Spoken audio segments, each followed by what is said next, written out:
Hey babe, study with OTA Babe. The learning objectives for today's video is to unveil the birth of occupational therapy and how it came to be based on history. We will also discuss the main purpose of the profession and we will get to know the founders who have contributed to the development. So pause the video, go get some snacks, because we in for a ride, okay? Now, let's go all the way back to the 19th century. Philosopher and physician Philippe Pinel and William Tuke, a Quaker, decided to band together to change the treatment for the mentally ill. They could not stand to see the sight of the mentally ill being mistreated inhumanely and wanted to push a reform movement called the moral treatment. The moral treatment theory sought to minimize the use of restraints, encourage a level of self-sufficiency, and to treat the mentally ill humanely with compassion and respect. If you look back at history, it was almost like they treated the mentally ill like lab rats. And just in case you wanted an example of just how cruel treatments were back in the 19th century, Dr. Benjamin Rush pioneered the spinning chair treatment. The patient would be restrained in a chair that hung from the ceiling and then twirled around the chair for hours at a time. It was believed that this would reduce blood flow to the brain, relax the muscles, and lower the pulse. The inevitable vomiting that would be induced was considered a good thing, marking toxins leaving the body. Sounds pretty insane, right? Well, here's another one. Dr. Benjamin Rush also invented the tranquilizing chair. It was designed to completely immobilize a patient for extended periods of time. Patients were bound to the contraption by the hands, feet, torso, and head, and left to sit in the chair for hours or days. The theory behind the device was that reducing circulatory activity would help cure insanity.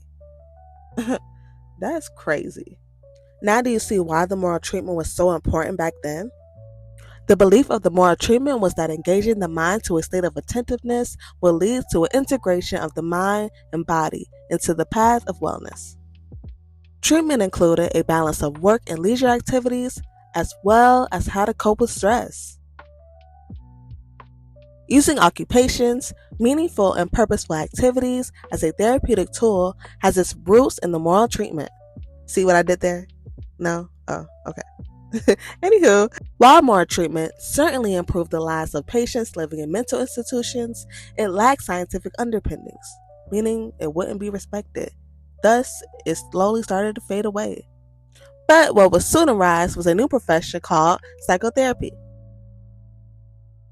And with the blending of psychotherapy and science, the birth of a unique profession of occupational therapy was created.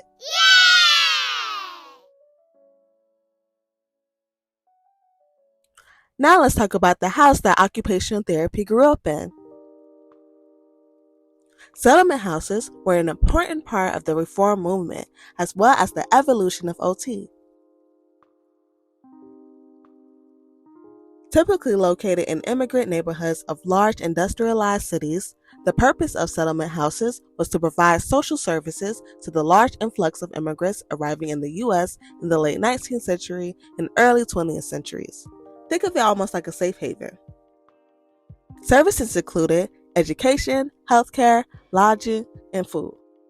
Now, no house is bigger than the whole house, but I guess when you have the mother of occupational therapy running it, it has no choice but to be the best known. This leads us to the unveiling of our first founder, drumroll please, Eleanor Clark Sagel. Now, why is she the mother of OT? Well, look at the list of accomplishments she's achieved. She was a social reformer, educator, a school director, executive secretary. She was a vice president turned president of the NSPOT, which we will talk about later, /AOTA. Come on now. It is through her work that occupational therapy was linked to so many important social reform institutions. Eleanor contributed so many hours dedicated to the profession. It is with her belief and vision that she knew the field of OT would be big and needed. And for that, we will always show our respects to Mother Eleanor. Now, fast forward to the 20th century. For this segment, the statement, "For every action, there's a reaction," fits perfectly. Innovations of science, Technology and medicine has taken over completely, leaving arts and crafts in the shadows. However, not going out without a fight, the arts and crafts movement sought to reconnect people back to nature and a simpler life and to foster individuality, creativity, and craftsmanship, other than embracing a machine driven, industrialized society.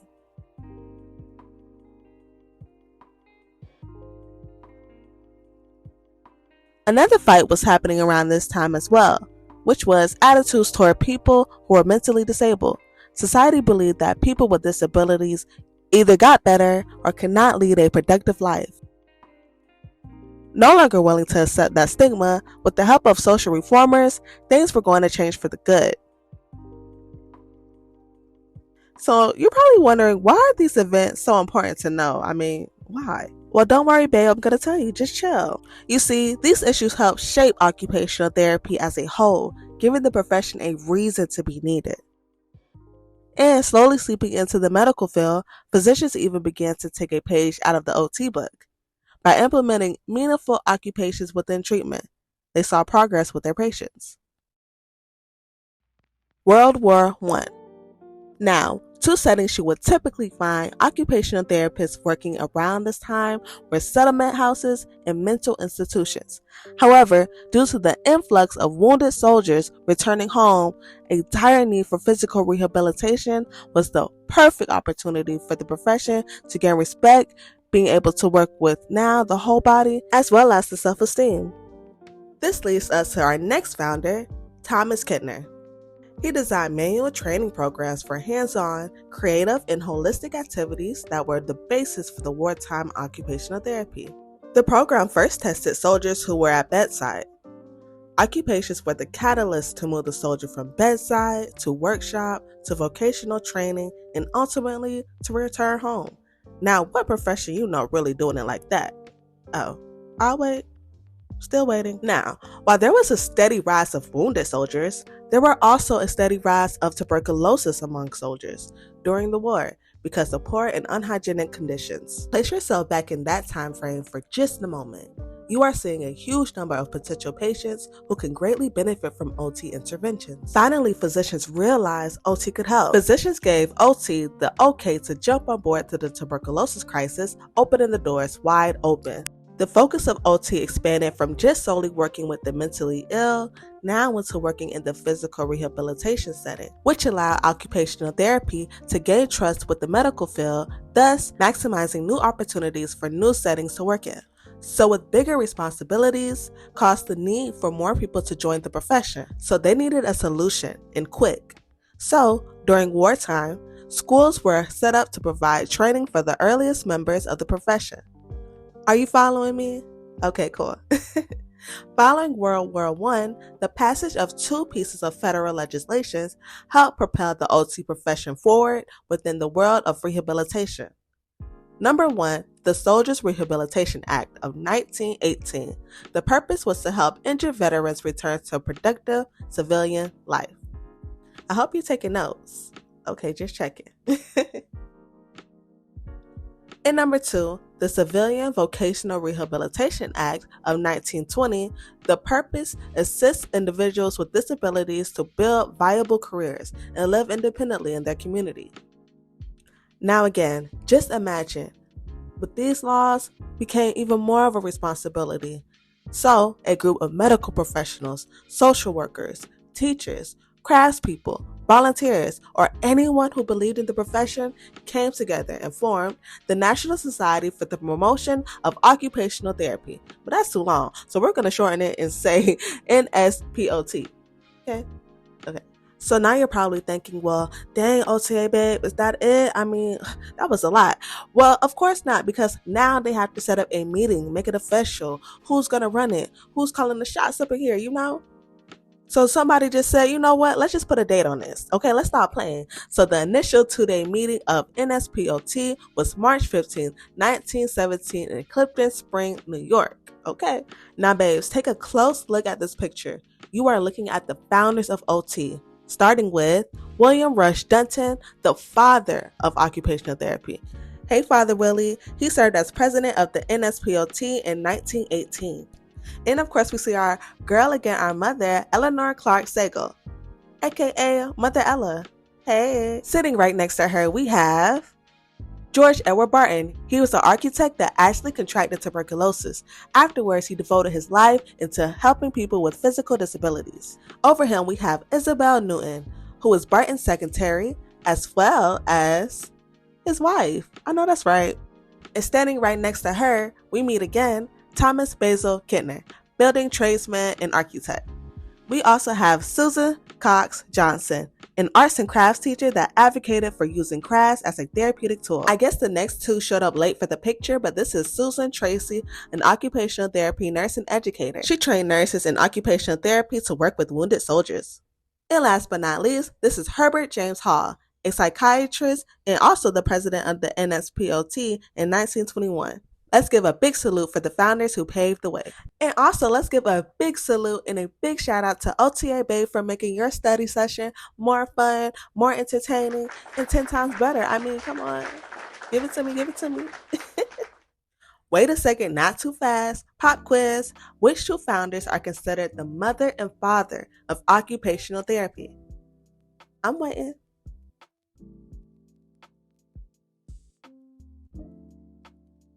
If you guess Eleanor Clark Sagal and William Rush Dunton, you're correct. Pop quiz. Say out loud in your own words, what was the purpose of the moral treatment?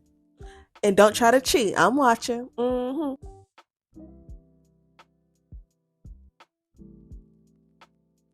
The purpose of the moral treatment was to cure the mentally ill through meaningful and purposeful activities rather than confine them. Okay, last one. What event allowed the OT profession to step into the physical rehabilitation setting? You got this. I believe in you.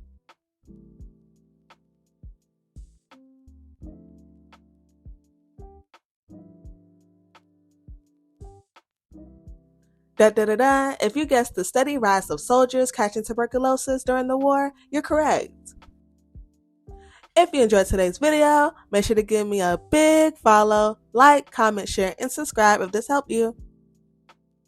Thank you for watching Study with OTA Babe. Keep studying. Bye.